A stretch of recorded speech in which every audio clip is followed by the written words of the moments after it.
Hello everyone, एक बार फिर से आप सभी के अपने चैनल वर्दी वाले पे मैं आपका स्वागत करती हूँ। जो मेरे चैनल पे न्यू है उनको मैं अपने बारे में थोड़ा बता देती हूँ। मेरा नाम मधु है और मेरा सिलेक्शन एसएससी सीपीओ 2019 से as a sub inspector Delhi police की पोस्ट पे हुआ है। और आज हमारा 9th डे का स्टडी प्लान हम स्टार्ट करने वाले हैं और आप लोगों का रिस्पांस बहुत अच्छा है। आई नो कि आप लोग बहुत अच्छे से प्रिपरेशन कर रहे होंगे।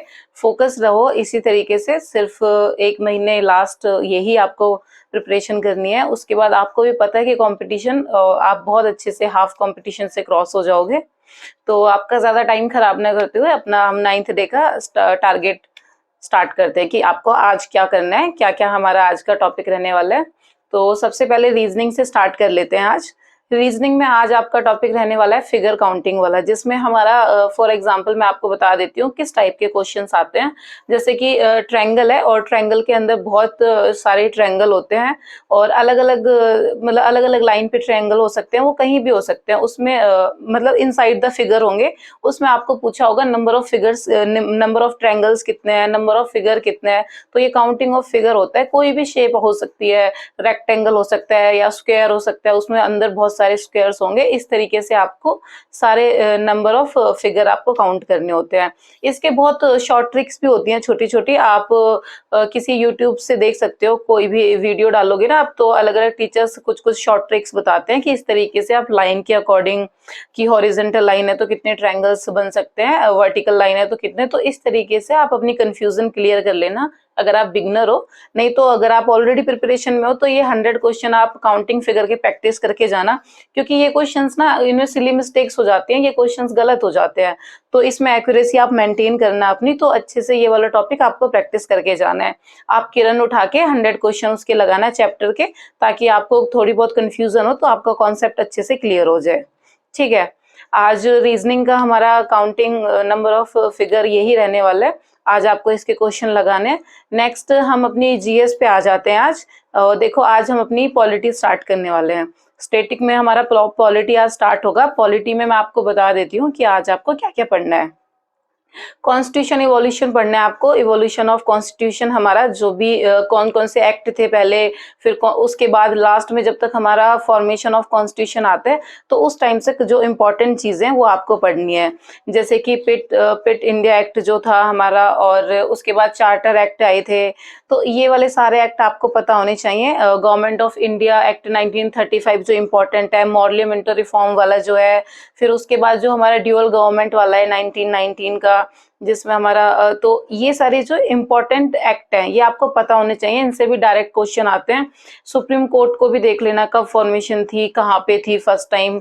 तो ये सारी चीजें आप क्लियर कर लेना। तो इसके बाद आपको क्या करना है, हमारा कॉन्स्टिट्यूशन वाला पार्ट स्टार्ट हो जाता है। इसमें सबसे पहले फर्स्ट पॉइंट है हमारी असेंबली, कि कॉन्स्टिट्यूशन की जो असेंबली थी उसमें कौन कौन सी कमेटी किसके पास थी, उनके चेयरमैन कौन थे। जैसे यूनियन कमेटी थी तो उसके चेयरमैन कौन थे, फ्लैग कमेटी थी उसके चेयरमैन कौन थे, ड्राफ्ट कमेटी है, बिजनेस कमेटी है। तो जितने भी टोटल कमिटीज हैं उनसे क्या होता है कि कमेटी से हमें ना डायरेक्ट क्वेश्चन पूछे जाते हैं। तो आपको सबके पता होना चाहिए किसकी चेयरमैनशिप के अंडर कौन सी कमेटी फॉर्म हुई थी।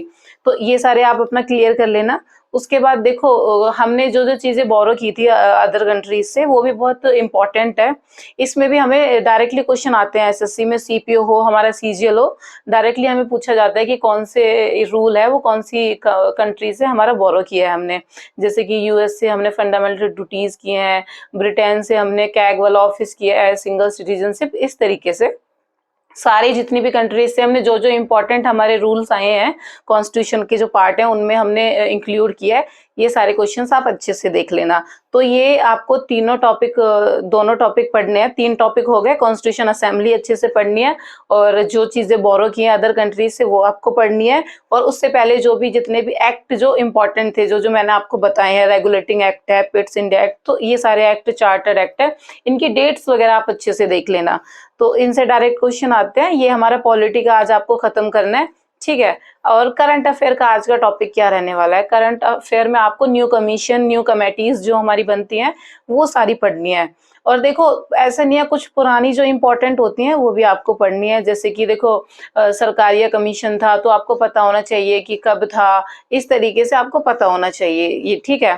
और जो जैसे बलवंत राय कमेटी थी किस लिए थी, कब फॉर्म हुई थी, तो ये सारी चीजें पता होनी चाहिए। बैंकिंग रिफॉर्म के लिए हमारी नरसिम्हा, तो ये सारी जो इम्पोर्टेंट कमिटीज है पहले की और अब तक अगर रिसेंट कोई न्यू कमेटी या न्यू कमीशन हमारा फॉर्म हुआ है तो उस सबका आपको पता होना चाहिए कि किसकी चेयरमैनशिप के अंडर कौन सा हमारा कमीशन बना है। ठीक है, ये हमारा करंट का टॉपिक रहने वाला है आज का। ये सारे आपको पता होने चाहिए, सारे आपको पढ़ने हैं अच्छे से। नेक्स्ट हमारी इंग्लिश पे आ जाते हैं। आज हमारा इंग्लिश का क्या टॉपिक रहने वाला है। आज हमारे इंग्लिश में आपको कंडीशनल सेंटेंसेस कवर करने हैं।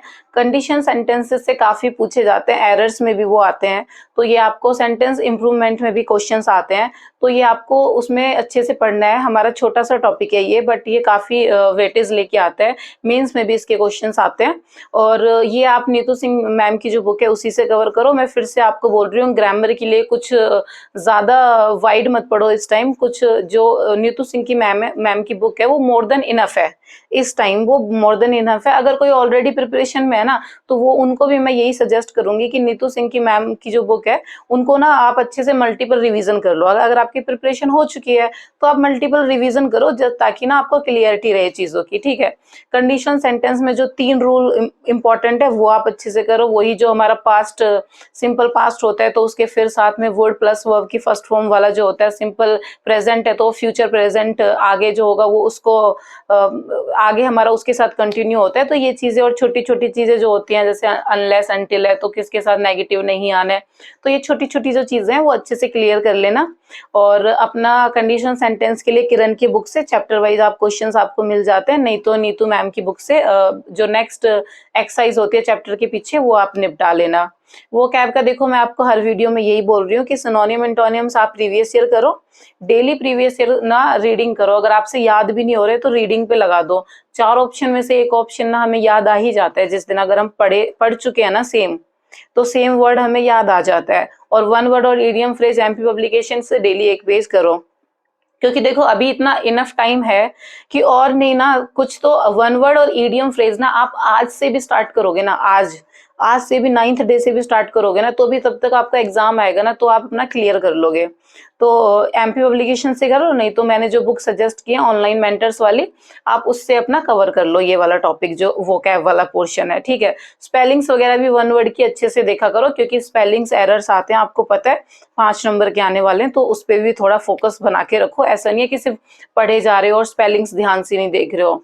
ठीक है, नेक्स्ट हमारा मैथ्स का हम देख लेते हैं। हमने कल सिंपल इंटरेस्ट वाला टॉपिक स्टार्ट किया था। मैंने आपको 2 टाइप के क्वेश्चन बोले थे, वो आप आई होप कि आपने अच्छे से प्रैक्टिस किए होंगे। आज हमारे जो क्वेश्चन रहने वाले हैं वो सिंपल इंटरेस्ट के मैं आपको बता देती हूँ। फर्स्ट टाइप का क्वेश्चन होने वाला है, जैसे कि हमें एक अमाउंट दिया होता है और पर्सन क्या होता है कि उस अमाउंट को सिंपल इंटरेस्ट पे 3 पार्ट में देता है। 3 पार्ट में डिफरेंट डिफरेंट रेट पे डिफरेंट डिफरेंट टाइम पे उसने प्रोवाइड दिया है दूसरे बंदे को।